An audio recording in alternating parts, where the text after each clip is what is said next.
This is A Note to Future Me. Hi, this is Brett Johnson, your host and the owner of Circle 270 Media Podcast Consultants. In this episode, I talked to Pam Perry from Pam Perry PR, PR and branding solutions for seasoned speakers. She has gone through many iterations of different podcasts, which in itself is a great story. And we talk about each of those podcasts, those business podcasts that she created for herself, as well as with some business partners, and how all of those podcasts together is now brought her to her current podcast, Get Out There and Get Known. What she learned from all those podcasts and all those different techniques she used in those podcasts is now culminated in this podcast she's creating right now. Plus, she has some fantastic advice for business owners considering podcasting as a marketing tool. Here's the interview. Let's go back over your background and history a little bit. Talk about what you do, up to what you're doing today. Okay. Well, primarily, the main thing is a publicist. That's my main road, or that's my main jam.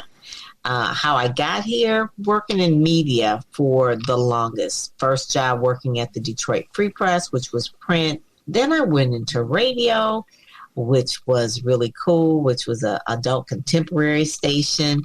And then I worked at a television station producing talk shows. That was fun. And then I worked at a nonprofit as a PR director. And that let me really work with print, radio, and TV all at the same time. Right. And I said, oh, this is really what I really like to do. So really being in public relations lets me work with all of the different mediums. And then, of course, the emergence of social media, that became the thing. So then not only do publicists have to know the traditional media, now they got to know the new media. Right. So podcasting was part of that. Right, exactly, yeah. So mixed in with all this, obviously you have another side to you, working with a nonprofit or nonprofits. Who do you work with? Who do you give your time, talent, and treasure to? That was one of the things when I worked in radio. I had an epiphany one day that I was working in radio and I was selling air. I was in advertising sales. And I was roughly about 30 years old. And I was like, this is kind of like, I don't know what it was, but it was like I'm selling air. It didn't really feel fulfilling anymore. Made really good money. I liked the people that I worked with. They were fun. I was writing copy, so I did some creative stuff, but I wasn't fulfilling. And I just really stopped. And I said, what do I really want to do with the rest of my life? At 30, I'm thinking like, oh my God, it's midlife crisis here. I don't know what was going on. And I spent a lot of time working with organizations that dealt with youth, dealt with career development, dealt with Black kids that really were, needed some guidance, didn't have maybe the right family background. And I really started spending more and more time doing that than my job. Like I would spend like maybe 40 hours a week on my job. And then it was like 20, 30 hours working on the volunteer stuff. I'm like, ooh. And I had this idea. I said, you know what? This is more fulfilling. I said, what if I could spend my time doing what I really love, which was the nonprofit volunteer stuff, as my job? And that was where it really began. I said, you know what? I worked for a nonprofit. It was called Joy of Jesus. And we were raising money to send kids to camp, kids in the city to go to camp for the summer. And we did it so that it was free for them. And I had so much fun. We raised monies. We did telethons. Again, it got them in the newspaper. People were hearing, they were on the front page of the Free Press, actually. That was really cool. And they had never had that. We did events. I mean, just really wrap my arms around all types of media to get them some exposure. And they raised a lot of money because it was a small nonprofit. I think their budget was like maybe $1.5 million. So it was a real lean it was a real lean nonprofit. I was the PR director, the event director, the donor management, the newsletter editor. It was fun though. I loved it. I worked so hard there. until the point where I worked so hard, it was like, I need a life. And nonprofits can do that to people. Yeah, I was like, I need a life. It really sneaks in quickly. Yep. I remember going to my executive director, president there, Eddie Edwards, and I said, you know what? I really like it here. I said, but I'd like to get married one day. I'd like to be able to have a life. And he says, well, you don't like it? Yes, I love it here. I said, I just don't want to work so many hours. I said, I know we can't really afford to hire more people. And he said to me, he says, well, I'll help you find another job, because he says, I see your potential. He said, but you're really best at PR. And he helped me get the job that I stayed at for 7 years, it was a strategic partner of ours, the Salvation Army. And I stayed at the Salvation Army. I was a PR director there. And we had a larger staff, so I had like regular hours. And that's really where I stayed the most, and I love that the most, because I worked with the community, worked with the media, and we were doing good work. So that's really like the main thing. So I work with people who try to make a difference in the world. That's really it. People who try to make a difference in the world. If they're doing good work, then I'm going to promote them. Right. That's it. It's like that. I felt so much fulfillment when I worked in the radio station. I mean, cars, donuts, and I worked for other PR firms where we promoted just products and widgets. Wasn't at a certain point in time, I learned the skill, but I didn't like what I was doing. So as I got older, I said, if I'm going to spend so much time doing something, it has to be something I enjoy and something that I know is making a difference. And that's really where it is. And so I started my company in 2000, and a company name was Ministry Marketing Solutions. Very similar to like the Salvation Army. We were working with churches. And so we were working to promote churches and pastors and really any kind of things that were doing good in the community. So that has been I call it where we're marketing the message. So we're marketing the good message, messengers. And whether it's inspirational speakers, motivational speakers, that was the thing. Yeah. And it hasn't really changed. And I'm really excited. I'm still excited about it. So when I just talked with the client not too long ago, and the work that she's doing in the community, I get so geeked about it. I was like, this is what I'm made for. So I love doing that. And it has, the only thing that has really changed from when I started to now is the new media. Yeah. And we were just saying how much it is. Mm-hmm. So much Clubhouse, Instagram, LinkedIn, and my clients are trying to figure it all out. I said, you don't have to do it all, especially if you're not good at it all. You don't have to do it all, but just calm down. Your message is the same. Yeah. How we deliver it is really based on their personality. Right. It's finding that medium that your intended audience is actually there, So if they're not playing in this park, you go to the other park, that sort of thing. If they're not on Twitter, you don't have to tweet. Right. It's okay. Yeah, exactly. Don't think that you're missing out on anything. You're probably not. Mm-hmm, Yeah. Exactly. A good example of that is Seth Godin. Seth Godin is not on everything, and he's a master marketer. Mm-hmm. He's a master marketer. He's like one of the four runners he wrote the book, The Purple Cow, but he's not on everything. Right. He does blogging. Yeah. That's his thing. He masters exactly what he does did. Podcasts. Yeah, he does. Actually, he has a podcast called Akimbo, Akimbo, and it is great. You'll love it. Oh my goodness. Yeah, I've got to listen to that. Akimbo. It's really good. It's a joy listening to him anyway, because he's just so smart. And what I like about him too, and I think you do too, of course, via the blogs, he makes you think. He's not necessarily convincing you; he's making you think, and it's his big thing.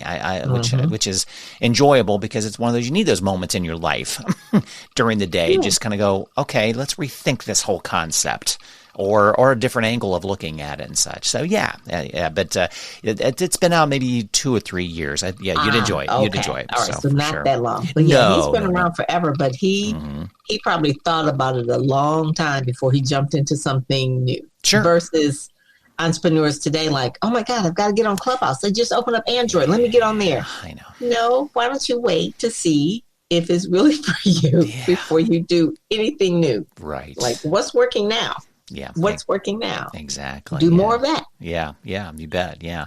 When you contacted me to be on the podcast, we did a little bit of a pre-interview, and you talked about, and I love your podcast journey, because there's so many different ways of doing multiple podcasts, whether you're doing podcasts, 4 of them at the same time, or you start one and stop and start and stop a new one. And that is your journey. And I'm glad we're talking about this, because I want to talk about, your previous podcast experience as the trailblazer into the current podcast. And I think there are lessons to learn about starting and stopping and starting and stopping. And I'm talking about a new podcast. So talk about your first podcast a little bit, and then let's get into the current one, what you're doing, because I think that, again, it's that story of going from one to the other that's very strong. And then we can really dive into what you're doing right now.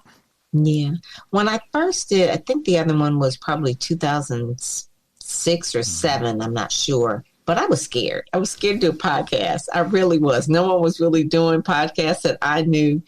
And it was on Blog Talk Radio. And I was so scared. But I knew I needed to do the podcast because my authors that I represented for PR needed to be heard. They needed to talk about their book. And I said, okay, we're going to do this podcast. It's called Chocolate Pages.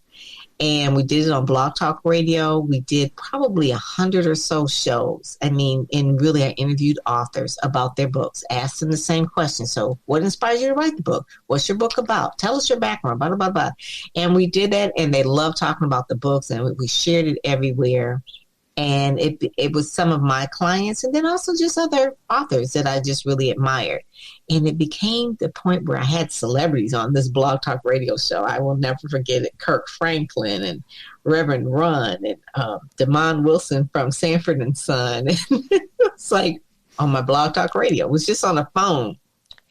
I would never. Then I did another type of Blog Talk Radio show.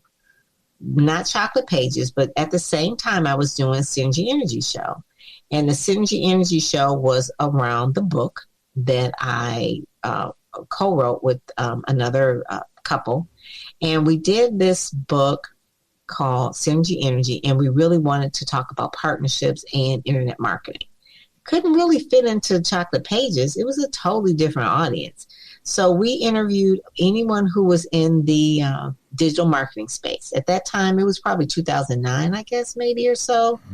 And so we said, okay, so we'll do this particular one. And we've had Chocolate Pages was primarily African-American authors. Synergy Energy was anyone who was in a digital space. So I had a lot of my friends that were really we were just really blazing the trail in the internet marketing space. And it was fun. And we did that for about a year, I guess. We probably did about 52-ish, 52 or more. I'm not sure. And during that time, I said, this is good. Talking about the book, talking about Synergy, talking about internet marketing. But I really want to talk about PR. So then I created a show, really so it could be kind of cathartic. It was called 2 PR Pros. And the 2 PR Pros was really so that I can talk with my PR colleagues about PR, like what's driving us crazy about our clients. Why don't they get it? Why don't they know how to, And so the 2 PR Pros was really a show that I did on Talk Shoe, not Talk Show, but right. Talk Shoe. Right. Oh, yeah. These platforms. Yeah, so I did Talk Shoe, and it was really cool. Had people on, and people loved it. And my PR colleagues, they said, this is such a great idea. I love talking about this. And stopped doing so much of the other 2 shows, started doing the Talk Shoe, and then I did another show on Talk Shoe called Kingdom Connections. And that was primarily anyone who was in the Christian ministry space. And we talked about Christian ministry. So fast forward, don't really do any more of the Blog Talk Radio show. Blog Talk got a little bit too commercial, I guess you would say. So it was just too commercial and too crunchy. And I said, you know what, we really need to do something else, because this Blog Talk Radio and this Talk Shoe, I don't like the sound, didn't like the sound. So we did another podcast called the Digital Business Acceleration. And this was using Blueberry. And we did 52 issues. And it was really to explain to people the whole process of PR, marketing, branding, and digital marketing. Mm-hmm. And we did that with my partner, Vernita Sherman. It's still out there in iTunes. And we did it and we ran it through a website, had real microphones using Yetis and that sort of thing. We used Zoom and did anyway. So we had a better production of that. Sure. And I loved it. And it was so much more better. We didn't have guests or anything, but it was just us two. And we did 52 issues. And at that point, it was like, okay, we have nothing else to say. We've said it all. It's like, that's it, like Forrest Gump. Okay, well, that's pretty much, that's it. And then I said, okay, the next phase is video podcasting. Was real on the fence about that. Oh my goodness, Brett, I was so on the fence about that because to do a video podcast means that I have to have hair and makeup done every single week. You have to be on. Exactly. Yep. And I said, well, I could do it once a week. And so really what happened is I was doing it on StreamYard, and it take it from there, and I'm doing it live on LinkedIn, I'm doing it live on YouTube, and I'm doing it live on Twitter, which will go away. But it was okay. It was fine. And that show is called Get Out There and Get Known. It's a cross between probably all the other shows that I've done. It's some authors, it's some ministers, it's some media, it's some my PR colleagues, some of my clients. It's called Get Out There and Get Known, really to explain to people how to get out there and get known. As a publicist, how do we get this done?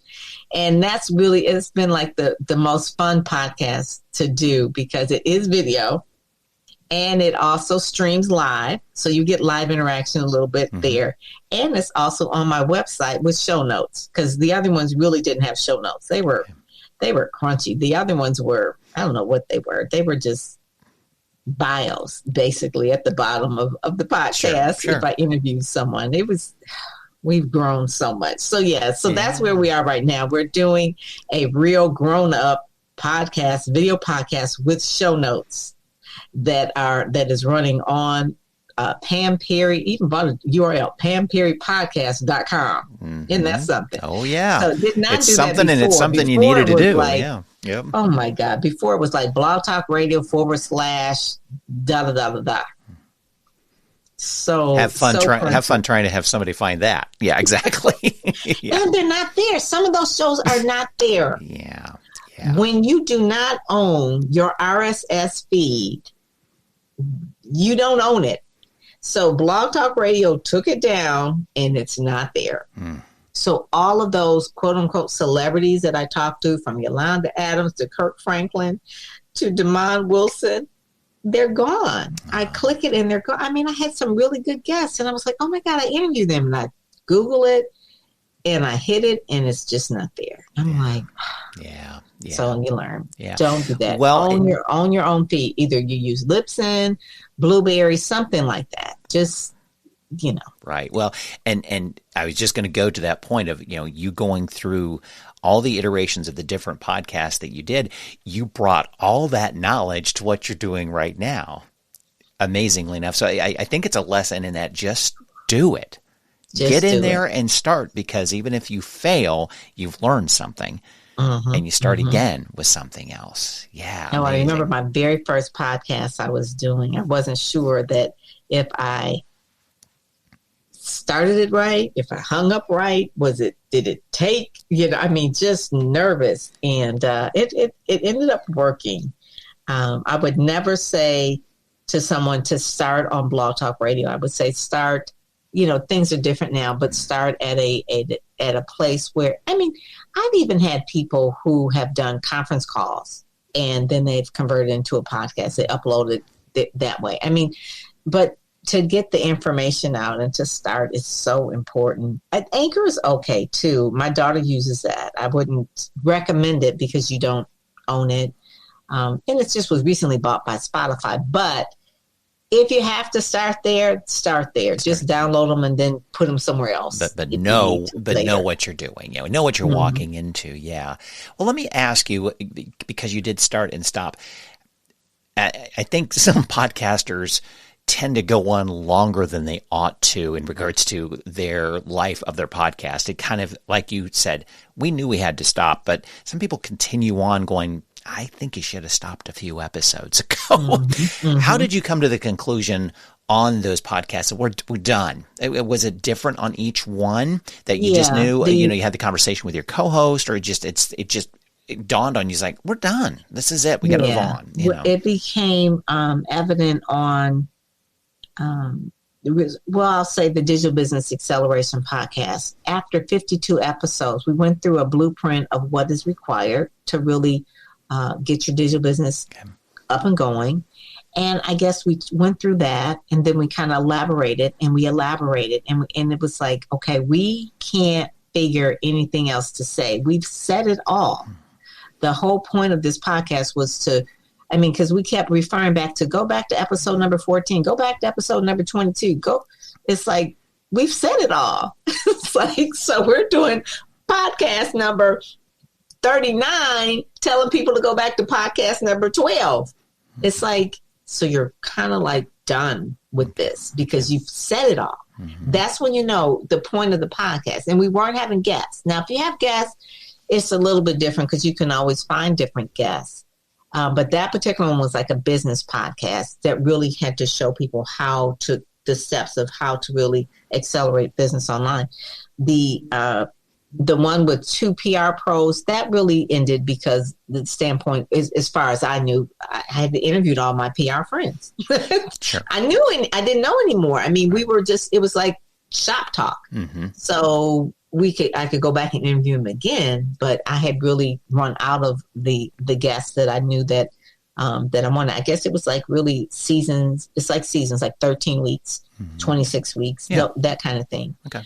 Chocolate Pages could have probably kept on going, but I think for me, I didn't like the form. I didn't like the format of it.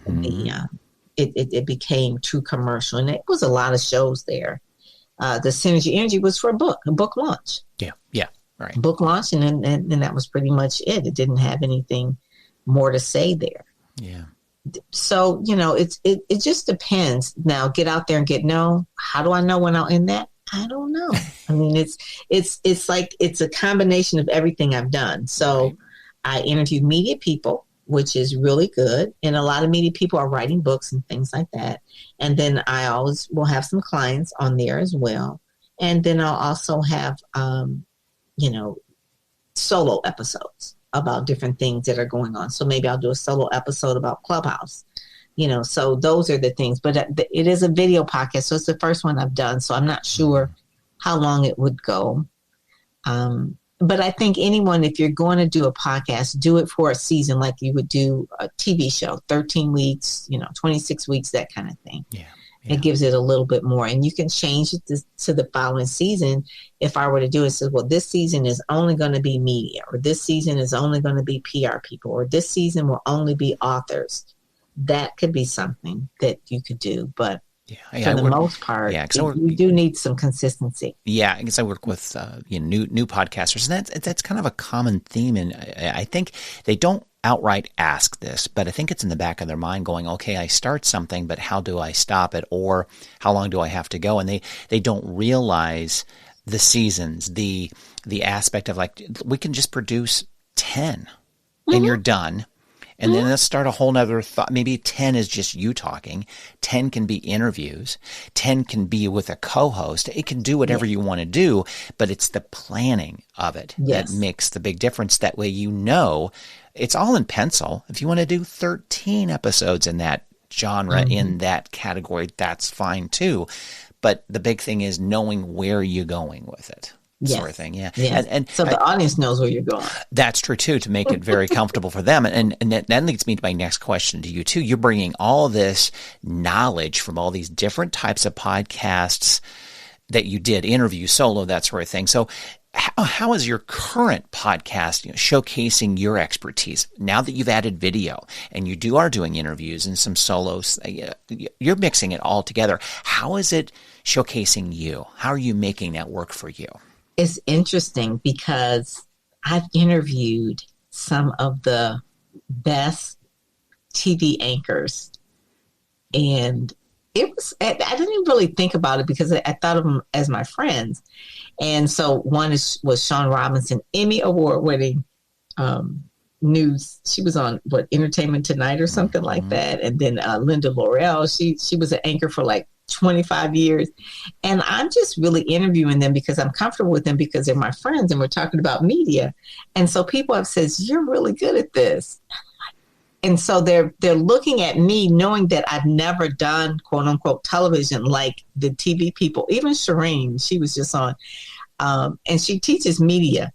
And they're thinking like, you're really good. And so that makes people feel comfortable with, I don't have to be a TV anchor or trained in journalism in order to do a video podcast, because I'm definitely not. I've never been in front. I've always produced, but I've never been in front. And so that has been real interesting because I get people that will hit me up in LinkedIn and says, I'd really like to work with you. You know, you seem to really be comfortable with helping people get out there and get known, because we don't know who you are, but you're showing up in our feed. And so I was like, that's really interesting, because when I think about it, I was like, I did interview an anchor woman who had been on the air for over like 3 decades. And I didn't feel like I didn't compete against her or anything like that. I mean, I just really was trying to get into her head how she does what she does. So anyway, that seems to come off to people like, don't be afraid of the media. Don't be afraid to get in the media, and you can do this type of thing. Right. That's really kind of cool, because I didn't realize that was not the intention when I did the video podcast. It was more or less like to do something different at this point, because I knew video podcast was more the thing. But yeah, that part was a little bit different, that I didn't realize that part would be how that would hit with people. Mm-hmm. Like, here's this person who's typically behind the scenes interviewing someone who's always on the air. Right. So yeah. that has been interesting. Yeah. Who's your intended audience then for your podcast? There's people who are authors and speakers who really want to learn how to leverage the media. Okay. And a lot of them don't know how to pitch, because they do know how to pitch, but they're scared. Mm-hmm. They're scared of really, like, what do I say? Who do I say it to? And who are these people that I would pitch to? And so I'm really just trying to humanize that, what media people are looking for, show their human side, that yes, you're pitching to real people, and for them to get to know it. So authors and speakers are feeling more connected to the people who are on the air. Mm-hmm. And the PR people, I want them to come on and really talk to authors and speakers about, what not to do. Because I say it all the time. Mm-hmm. I say, don't do this, don't do that. So I have my friends come on and say the same thing I say. Don't do this, don't do that. So I'm not always a bad cop. So yeah, so that's really intention. People who are authors and speakers who really want to know how to leverage the media. And then once they get media, how to work the media. What do you do with it? It doesn't make sense if you're on the morning show, if you just say, oh, I was on the morning show, and then you go and sit down somewhere. But how do you leverage it to really make it work for you? Yeah, it sounds like with this iteration of your podcast and videocast, you needed to implement video then. Mm-hmm. Your clients, potential clients that you're interviewing through this mm-hmm. medium, they need to be comfortable. You need to figure out if they're comfortable in front of a camera. And yes. If they're not, okay, this is a challenge that we need to overcome, because me just talking to you during this video cast didn't go well. So mm-hmm. That I could see where that would be a really important part of why you went into video. That's good. Yeah. It was the next iteration of that. It started COVID, after COVID. Sure. So people were used to seeing people on video. Mm-hmm. During COVID, people started a lot more podcasts, but a lot of people didn't start video podcasts. But I knew that was the phase that I had to go into next. Sure. Like I said, I fought it for a while. And then I said, okay, just bite the bullet and let's do it. Just do it. Right. And, every week. So what would happen too is that I would If my hair and makeup is done, I'll do 3 shows. Hey, take advantage of a good day. Right. Yes, Well, it was a good day. So we're going to do 3 shows this day. Okay. Yeah. That's how I was working it. And, No. and so far, I think we're at episode number 40. Good. Yeah, You know, good. so well, you meant it's been easier than I thought. Right. Yeah. Well, once you get on a roll, you're right. All of a sudden, it's like, wow, I've got a library now. Yeah, this is great. You mentioned some drive-by comments with LinkedIn posts and such. So, what is your social media strategy with this? So, you create the content, you've got the audio and video piece to it. Where are you promoting this, and how are you doing that? Yes. So, LinkedIn is where I stream it. So that's where it is. That's primarily where I am. I'm showing up live with it. So I do the stream and I'm going into LinkedIn and I will actually see and talk to people on LinkedIn. It is also on Twitter and it's also on YouTube, but I'm not interacting with them on those platforms. It is primarily on PamPerryPodcast.com, the actual video podcast with the show notes, because that's where if I have a guest or resources and things like that, that's all in the show notes. When it's live, it is just broadcast there. No show notes there, but I let people know to go to the show notes. I don't really promote it on Facebook as a stream. Once it's there with the resource notes and things like that, I will put it on Facebook. I will put it on Instagram out of the fact that I have 5,000 people on Instagram, but I don't get a lot of interaction. My audience is not there. It's primarily on LinkedIn. So that's really where that's where I get business from LinkedIn. Instagram is cute. I do audiograms and things like that on Instagram. But for the most part, I take once the episode is on Pam Perry podcast.com, I take the show notes and that is the caption. And then the audiogram is the Instagram square. And so I have a pattern. It's like it's one with the podcast and then it's 2 personality pictures or whatever. Then one with the podcast with the show notes at the bottom and that sort of thing. Sometimes I pull out a pull quote from the click to tweet on the show notes page. But for the most part, it's really on the website and it goes out to my email list, which is primarily the main audience. Okay. So whenever it is on my website with the video and the show notes, they can also listen to. So obviously it's not just on video, but they can listen to all the different places as well. It goes out to my email list in the form of a newsletter.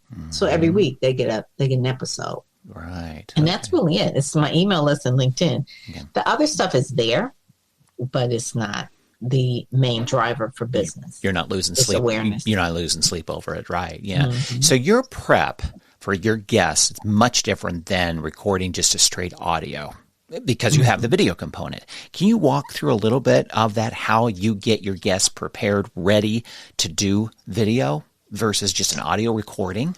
Yeah. So because they are media people, it's easy for them. Where if it was like if I was doing Chocolate Pages or Synergy Energy or any of those other shows, they'd probably be like, oh, no, I don't want to do video. But this one is more or less like I am interviewing TV people. I just talked to someone yesterday who is a print reporter, but she actually does a lot of print people are doing video now. So they're the Michigan Chronicle. They built their own studio. Newspapers have to do that now in order to stay relevant. So they have their little studio. So she had no problem with doing video because she likes doing video now. The PR people, any of them that I've interviewed, they're ready. They're just ready to do, they teach their clients how to show up on Zoom. So they know how to show up on Zoom. I remember it was one lady named Valerie, and she talked about tips and tricks on how to show up on Zoom.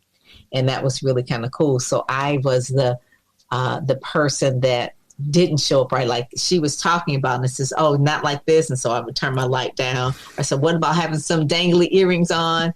And she was like, yeah, not like that. So it was just kind of like this, or how about if I'm just doing like this and I'm pulling up to the camera? And so that was really cool because she had to explain her book and I was showing examples of like what not to do. So that was kind of cool. Yeah. So we have fun with it. Like I said, most of the people that I ask they're real comfortable with that part.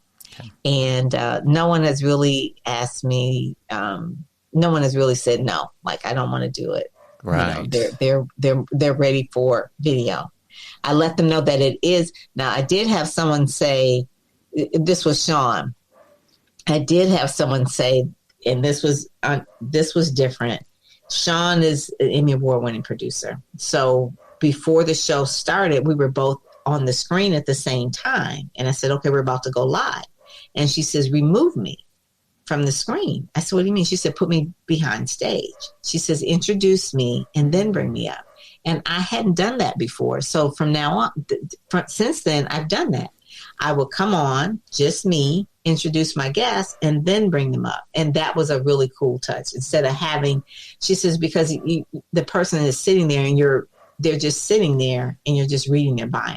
I'm like, oh, okay. Yeah. Like, okay, thank you, Sean. That's a real good tip. Yeah, that's a really good tip. You didn't think about that, or if you didn't realize that you have the ability to do that. That it's there in the software. It's like, oh yeah, I can bring you on. You don't have to be there right immediately. You established it prior to recording, but it's like, okay, I'm going to pop you off now and bring you back on. That's showbiz. That's really cool. That was the showbiz. Yeah. And so I do have a little cool open and close as well. So that's kind of cool. It's a video open and close. I have not put like a commercial of my membership program in there because it's still kind of working that out. But I don't know how I would do that, how that flow would work, putting a commercial in between. And I know some podcasts do, like, oh, okay, now we'll come right back. Yeah. And then there's a commercial, but I don't know. I'm feeling a certain way about that. Some people said I should do it.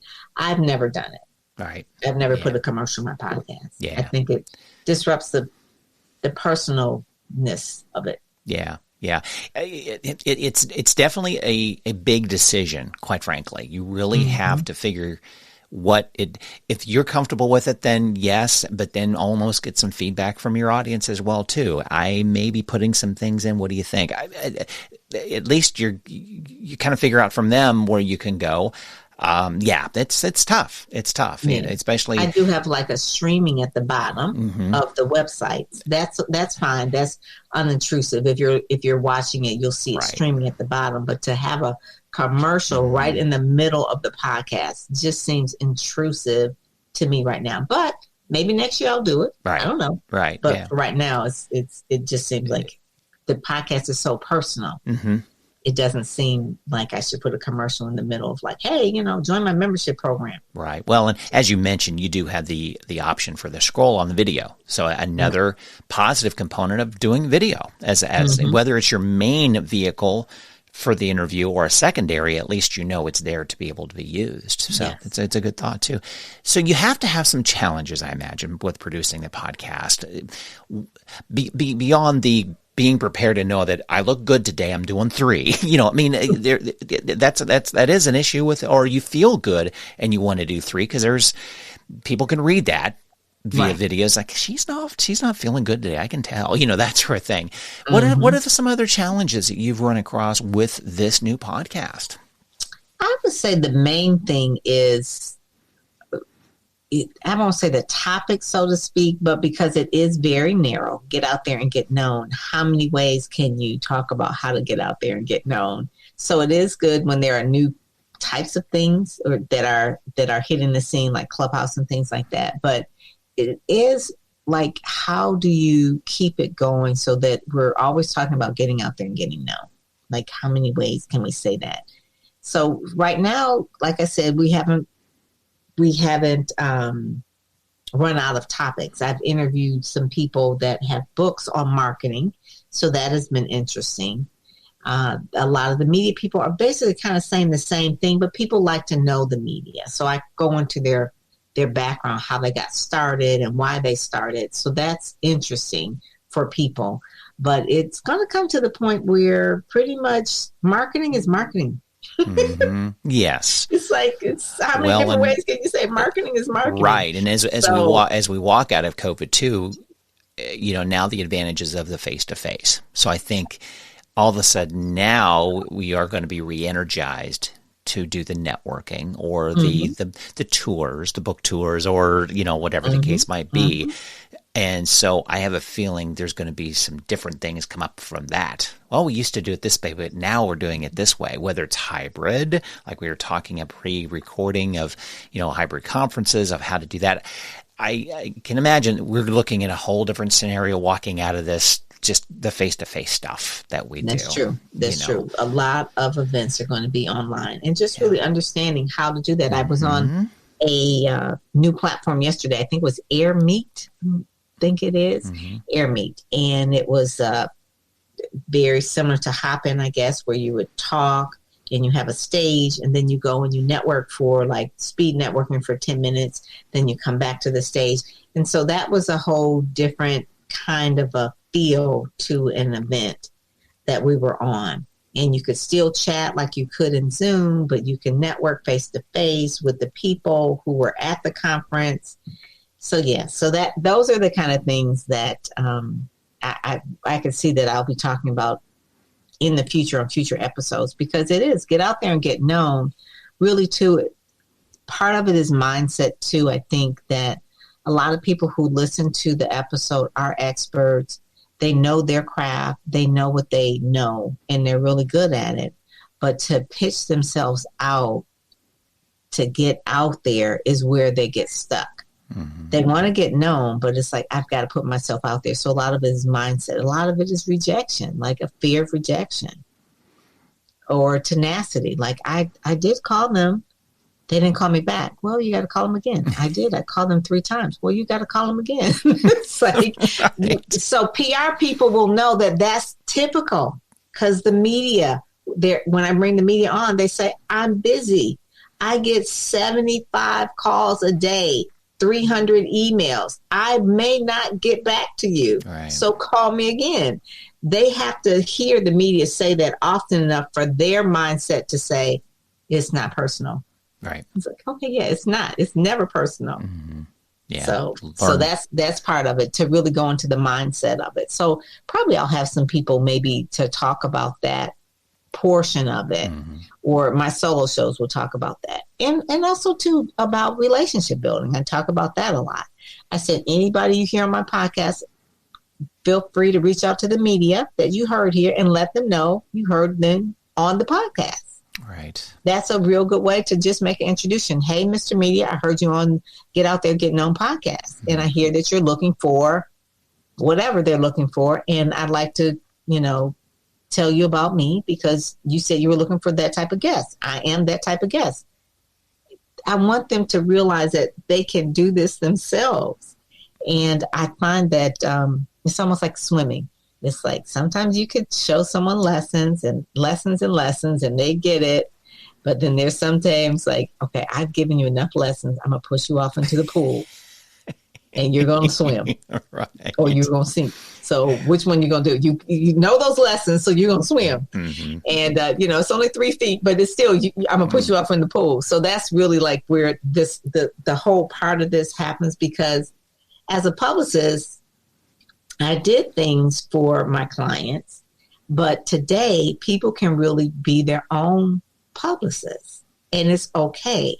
And I know that's a new way to think of things. Like, I can't be my own publicist. Yes, you can. It's the gatekeepers are gone. You could go directly to them. And so that's where I'm just trying to train and teach people that you can pitch yourself to a print reporter, to a radio talk show host, to a TV producer, to a TV host. It doesn't matter. Podcast. You can pitch yourself. It's okay, long as you know how to do it. And I think a lot of people are thinking like, I don't know how to do it. And that's where the show every single week has to stay fresh. Like, yes, you can do it. That's really what the whole point. Yes, you can do it yourself. And a lot of people think they want to start at CNN. And it's like, no, but let's start with the smaller ones first, and then you can go to CNN. And maybe you'll never get on CNN. Maybe your audience isn't watching CNN. You ever thought about that?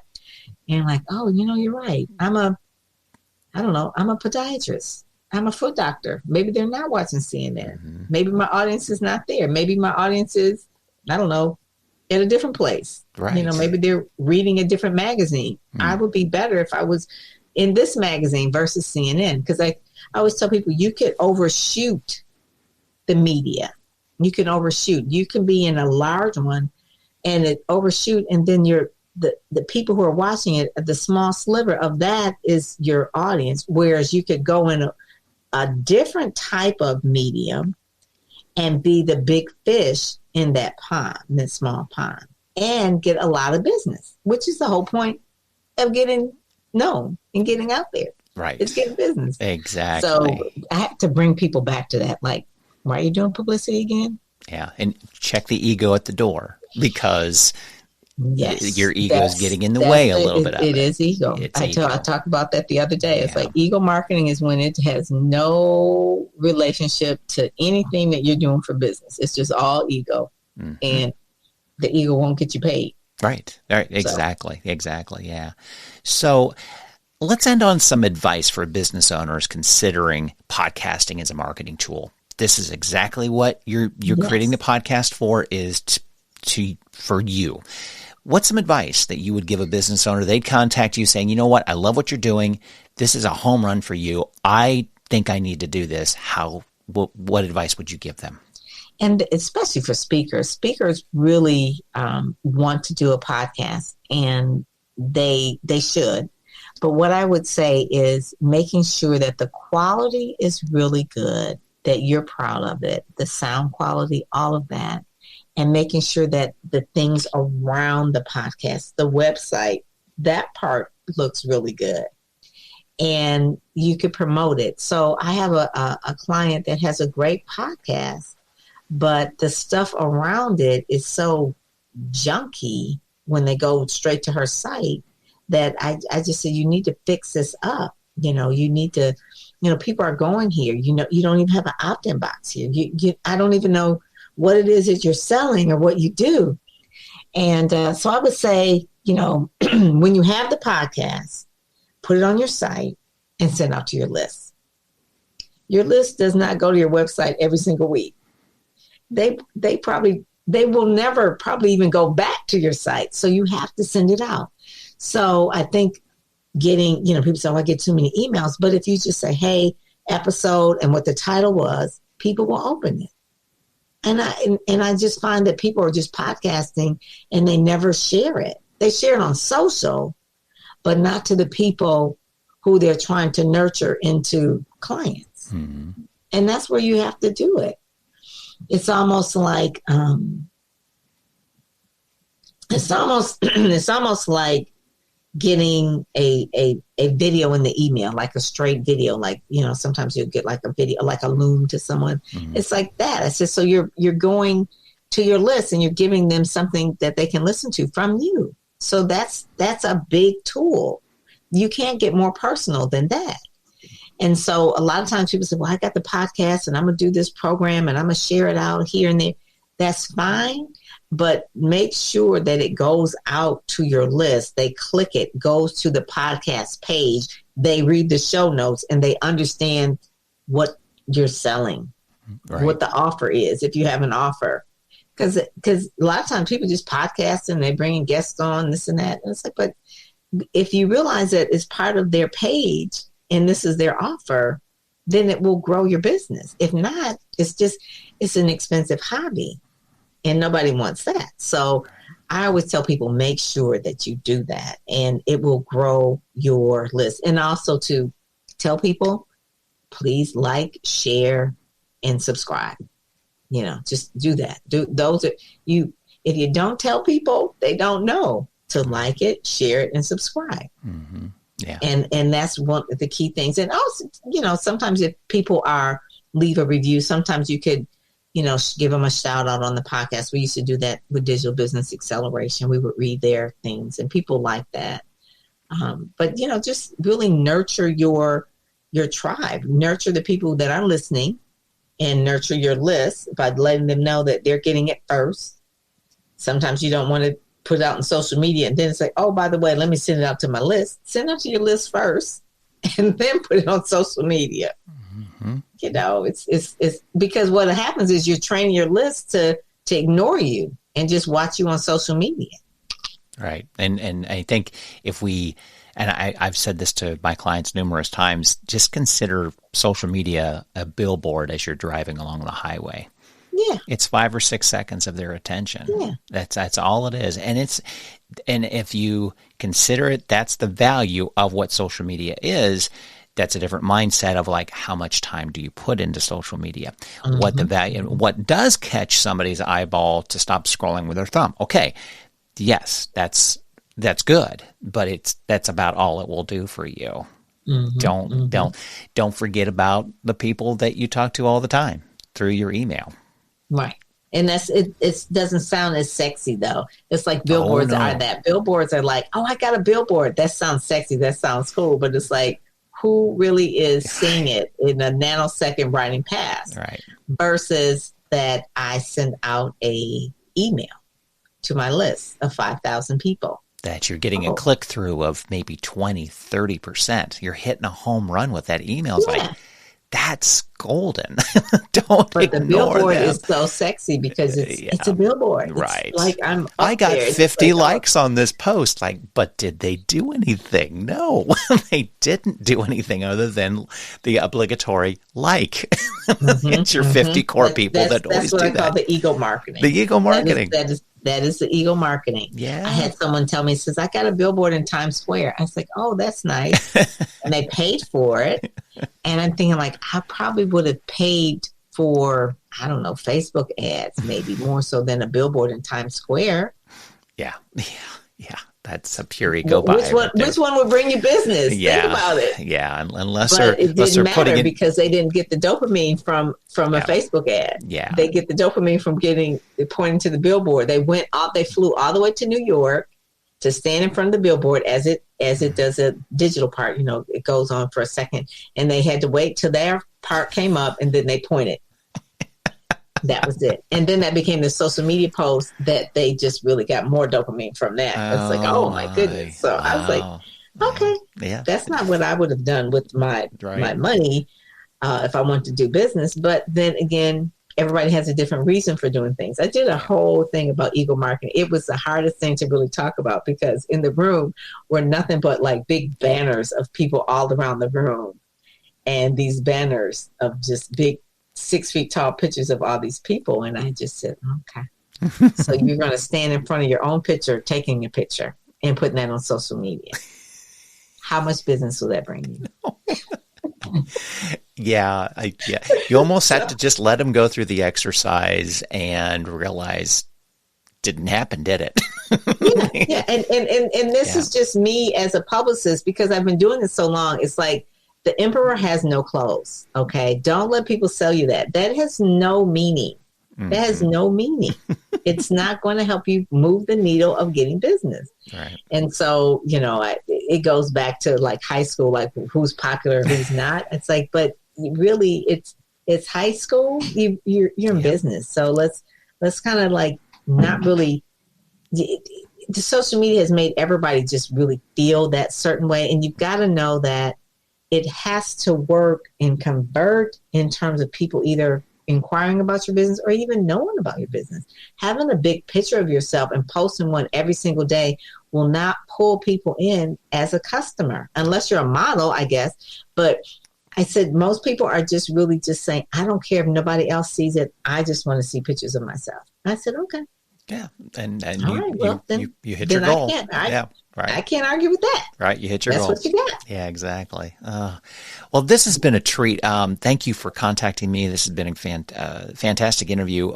Can you leave us some contact information here at the end? What's the best way to reach you? Obviously, your website, but at the same time, what are your favorite places to connect with people? Yes. Thank you, Brett. Thank you for having me. I think my favorite place is on LinkedIn. I love LinkedIn. I'm Pam Perry PR coach on LinkedIn, and you can connect with me there. You've got to put in my email in order to connect, but it's pam@pamperrypr.com. And so I would love to connect with people at LinkedIn. I'm also on Instagram as well, but that's not where I really hang out. LinkedIn, I am really responsive.